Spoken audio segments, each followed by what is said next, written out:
Hello friends, welcome back to my channel visa convention.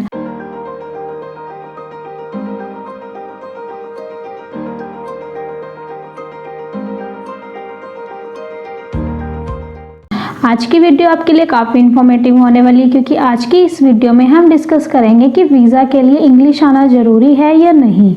तो इसके लिए ये डिपेंड करता है कि आप कौन सा वीज़ा अप्लाई कर रहे हैं। आप टूरिस्ट वीज़ा के लिए जा रहे हैं, स्टडी वीज़ा के लिए, वर्क वीज़ा के लिए, बिजनेस वीज़ा के लिए, या इसके अलावा medical visa, sports visa, spouse visa. तो ये डिपेंड करता है वीज़ा की कैटेगरी के ऊपर और कंट्री के ऊपर कि आप किस कंट्री में जा रहे हैं। तो फ्रेंड्स, आज की इस वीडियो में हम डिटेल में डिस्कस करेंगे। तो आज की वीडियो आपके लिए काफ़ी यूजफुल हो सकती है, तो वीडियो का एंड तक जरूर देखना। तो फ्रेंड्स, वीडियो शुरू करते हैं। तो सबसे पहले हम बात करते हैं टूरिस्ट वीज़ा की। तो अगर आप किसी भी कंट्री में एज ए टूरिस्ट घूमने के लिए जा रहे हैं तो उस केस में इंग्लिश आना मैंडेटरी नहीं है, क्योंकि आप बहुत ही कम टाइम पीरियड के लिए वहाँ पे जा रहे हैं। तो इसलिए आपको इंग्लिश आना मैंडेटरी नहीं है। बट अगर आप कोई ऐसी कंट्री जा रहे हैं जहाँ की लोकल लैंग्वेज इंग्लिश है, तो उस केस में अगर आपको इंग्लिश आती है तो यह आपका पॉजिटिव पॉइंट हो। और इसके साथ ही जब भी आप उस कंट्री में लैंड करते हैं तो वहाँ पे इमिग्रेशन अथॉरिटी आपसे कुछ क्वेश्चन करती है, तो जो कि उनकी लोकल लैंग्वेज में ही होंगे, यानी कि वो इंग्लिश में ही पूछेंगे। तो इस केस में अगर आपको बेसिक इंग्लिश आती है तो यह आपका बहुत पॉजिटिव पॉइंट होगा। फॉर एग्जाम्पल, यदि कोई पर्सन इंडिया से यूएसए के लिए एज ए टूरिस्ट जा रहा है, तो वह पर्सन इंडिया की एयरपोर्ट अथॉरिटी को हिंदी में, पंजाबी में या अपनी जो भी उनकी लोकल लैंग्वेज है उनमें रिप्लाई कर सकता है। बट जब भी वह पर्सन यूएसए में लैंड करेगा तो उस टाइम यूएसए की जो भी इमिग्रेशन अथॉरिटी है वो उस पर्सन से इंग्लिश में ही क्वेश्चंस करेगी, क्योंकि उनकी जो लोकल लैंग्वेज है वो इंग्लिश है। तो उस पर्सन को अगर वहाँ पे इंग्लिश आती होगी तो यह उसके लिए एक पॉजिटिव पॉइंट होगा।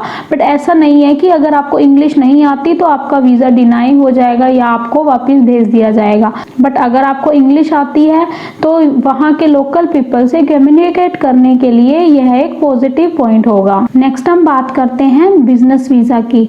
बहुत सारे ऐसे पर्सन होते हैं जो कि इंग्लिश स्पीकिंग कंट्री में बिजनेस रन कर रहे होते हैं, बट उनको इंग्लिश नहीं आती तो भी उनका बिजनेस काफ़ी अच्छा चल रहा होता है। तो ऐसा कोई रूल नहीं है कि आपको इंग्लिश आनी मैंडेटरी है, बट वहाँ के लोकल पीपल के साथ कम्युनिकेट करने के लिए अगर आपको इंग्लिश आती है तो यह आपका एक पॉजिटिव पॉइंट होगा। नेक्स्ट हम बात करते हैं स्पोर्ट्स वीज़ा की। तो बहुत सारे एथलीट और स्पोर्ट्स पर्सन एक कंट्री से दूसरी कंट्री में परफॉर्म करने के लिए जाते हैं। आपने उनके इंटरव्यूज़ में भी यह देखा होगा कि उनमें से बहुत सारे एथलीट्स को इंग्लिश नहीं आती होगी, बट उनको फिर भी स्पोर्ट्स वीज़ा बड़ी आसानी से मिल जाता है। और इसके साथ ही एयरपोर्ट अथॉरिटी पे इमिग्रेशन को क्लियर करने के लिए भी उनको इंग्लिश की रिक्वायरमेंट नहीं होती, क्योंकि वह अपनी कंट्री को रिप्रेजेंट करने के लिए जा रहे होते हैं और वो उस कंट्री में जाके परफॉर्म करते हैं। स्पोर्ट्स वीज़ा के लिए भी ऐसा कुछ मैंडेटरी नहीं है कि अगर आपको इंग्लिश आती है तो ही आपको वीज़ा मिलेगा। नेक्स्ट हम बात करते हैं स्टडी वीज़ा की। तो जब भी कोई पर्सन फॉरेन कंट्री में इंटरनेशनल स्टडी के लिए जाना चाहता है, चाहे वो बैचलर डिग्री हो, मास्टर डिग्री हो, पीएचडी हो या कोई डिप्लोमा हो, तो अपनी हायर स्टडी के लिए ये डिपेंड करता है कि वह स्टूडेंट किस कंट्री में जा रहा है, उस कंट्री की क्या रिक्वायरमेंट्स हैं, उस कॉलेज की क्या रिक्वायरमेंट्स है जिसमें वह स्टूडेंट एडमिशन ले रहा है।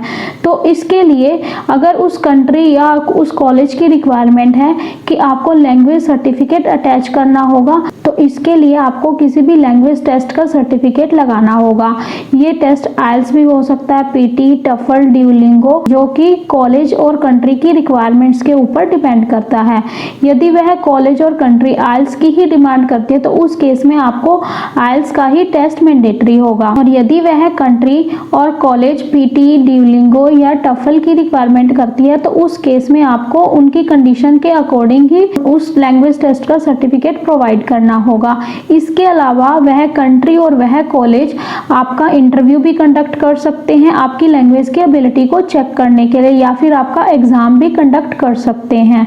तो ये टोटली कंट्री टू कंट्री और आपकी यूनिवर्सिटी और कॉलेज की कंडीशंस पर और उनकी क्या रिक्वायरमेंट है इसके ऊपर डिपेंड करता है। बट ऐसा बिल्कुल नहीं है कि आपको स्टडी वीज़ा के लिए आप किसी भी कंट्री में जा रहे हैं तो आपको इंग्लिश आना मैंडेटरी है।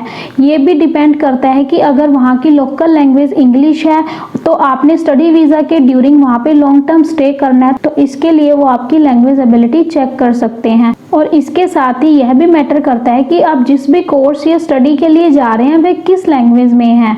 फॉर एग्जांपल, आप जिस भी कोर्स के लिए जा रहे हैं अगर वह इंग्लिश में है ही नहीं तो इसके लिए आपको इंग्लिश आना मैंडेटरी नहीं होगा। फॉर एग्जांपल, आप आपकी हायर एजुकेशन के लिए फ्रांस में जा रहे हैं और आपका जो भी कोर्स है वो फ्रेंच में है और आपने फ्रेंच ऑलरेडी इंडिया से या आपकी होम कंट्री से आपने ऑलरेडी सीखी हुई है, तो इस केस में आपको इंग्लिश आना मैंडेटरी नहीं है क्योंकि आपकी जो भी स्टडी है वो आप इजीली फ्रेंच लैंग्वेज में कर सकते हैं। तो ये टोटली डिपेंड करता है कॉलेज पे, कंट्री पे और आपके कोर्स के ऊपर कि वो किस लैंग्वेज में है। नेक्स्ट हम बात करते हैं मेडिकल वीज़ा की।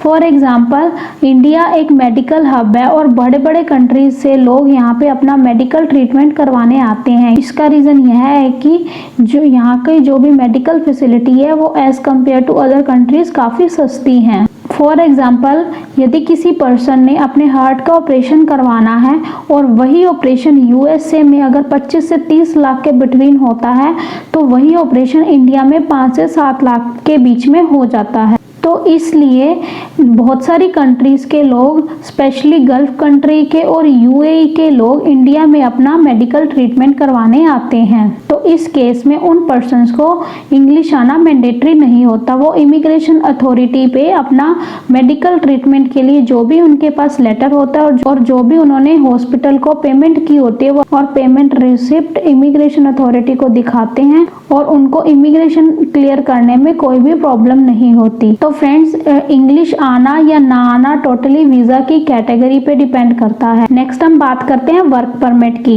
यदि कोई पर्सन वर्क परमिट के थ्रू किसी कंट्री में जा रहा है तो यह भी डिपेंड करता है कि वह पर्सन किस कंट्री में जा रहा है, उसकी क्या जॉब प्रोफाइल है। फॉर एग्जाम्पल, यदि कोई पर्सन आईटी की कंपनी में वर्क परमिट से जा रहा है और वह कंपनी अपना सब कुछ इंग्लिश में ही डील करती है क्यों, तो इस केस में उस पर्सन को इंग्लिश आना मैंडेटरी होगा तो ही वो पर्सन इस कंपनी में जॉब के लिए एलिजिबल होगा। इसके लिए कंपनी आपकी लैंग्वेज की एबिलिटी को चेक करने के लिए आपका कोई इंटरव्यू भी ले सकते हैं और आपसे लैंग्वेज टेस्ट की डिमांड भी कर सकते। तो ये टोटली आपके वीज़ा के ऊपर और कंट्री की रिक्वायरमेंट्स के ऊपर डिपेंड करता है क्योंकि सभी वीज़ास की टाइप्स डिफरेंट होती है और आपके जाने का पर्पस भी डिफरेंट होता है। लास्ट बट नॉट लीस्ट, मैं आपसे यही कहना चाहूँगी कि इंग्लिश आज के टाइम में एक इंटरनेशनल लैंग्वेज बन चुकी है। तो जब भी आप किसी भी कंट्री में किसी भी वीज़ा के लिए जाते हैं तो अगर आपको इंग्लिश आती है तो ये आपके लिए एक पॉजिटिव पॉइंट ही होगा।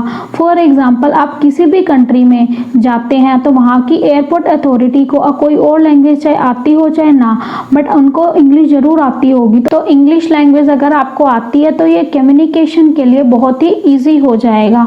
तो फ्रेंड्स, अगर आप टूरिस्ट वीज़ा के लिए भी कहीं पे जाते हैं तो उस केस में भी इमिग्रेशन अथॉरिटी अगर आपसे क्वेश्चंस करती है तो उस केस में भी ये आपको जस्टिफिकेशन देना बहुत ही ईजी हो जाएगा अगर आपको इंग्लिश लैंग्वेज आती है। तो फ्रेंड्स, आई होप आपको आज की मेरी वीडियो इन्फॉर्मेटिव लगी होगी। अगर आपको मेरी वीडियो इन्फॉर्मेटिव लगी है तो मेरे चैनल को जरूर सब्सक्राइब करें, वीडियो को लाइक करें, शेयर करें और बेल आइकन को प्रेस करें ताकि आपको इसी प्रकार की इन्फॉर्मेटिव वीडियोस की नोटिफिकेशन टाइम टू टाइम मिलती रहे। और अगर आपकी वीज़ा से रिलेटेड कोई भी क्वेरी है तो आप मुझे कमेंट बॉक्स में कमेंट करके पूछ सकते हैं। जितना पॉसिबल होगा मैं टाइम टू टाइम आपके कमेंट्स का रिप्लाई करने का ट्राई करूंगी।